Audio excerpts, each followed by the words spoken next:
As we left behind the mesa, we fully entrusted ourselves to our guides, who on the top of their camels observed the landscape and led the way from oasis to oasis all the way north. We arrived before sunset to our first overnight shelter, next to a pool of fresh water that greened the surroundings. We felt for a moment safe and blessed.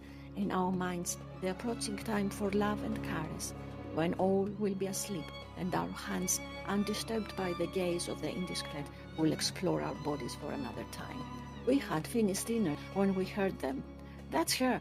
Capture her! Don't let her escape!" We were at once on our feet, trying to understand from where the voice came. We started running, looking for a place to hide. Some of the soldiers followed us, some went the opposite way on the attempt to block our way. It was deep night, and we could hardly see where we were going. We only stopped as we realized that 2 steps further the emptied, hostile desert started. Soldiers had made posts and were interrogating the caravan people. I could see them well behind the crest of the hill. Someone looking more important than the others came out of the tent, and I recognized my brother Zeus. "My brother Phoenix is after me at the coast, and my brother Zeus in the desert." "We have to go towards north when it is still dark. Will you make it?" he said, and I nodded positively. We entered the darkness surrounded by the curious noises of the nocturnal animals of the desert. It was cold, but walking kept our bodies from freezing. Stars showed us the way. My feet hurt from the stones, and I fell many times, so did he. We helped each other up, and when we couldn't make it anymore, we just lied down, there, protected by each other's arms within a blanket of obscurity. We sipped some water and ate a bit of bread when we heard horses approaching and men shouting. Had they found our traces? We stayed as silent as we could, and then Apollonius did something unexpected. He stood up and started running. He threw down one soldier and then the second and ran as fast as he could. He grabbed one of their horses and rode away.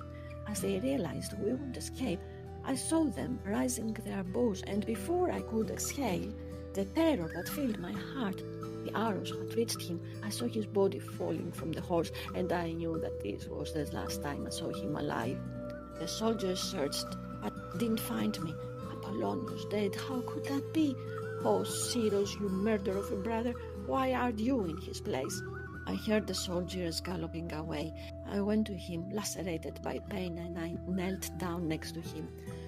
"Apollonius, my love, wake up, I'm here. We have to go to catch the boat to Crete. We cannot stay here, stand up," I was saying and repeating, but my request hung all around me in the stagnant desert air and had no effect on him. I started digging with my nails the hard terrain to hide his body from the heat. When I felt the hole was big enough, I pulled his body in. I kissed his wavy lips, and I felt like burying myself with him right there. But I knew that he would not approve. He had sacrificed his life for me as an ultimate expression of love and devotion.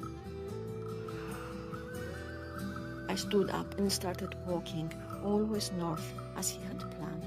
I don't know for how long. My body was numb. I couldn't feel thirst or pain.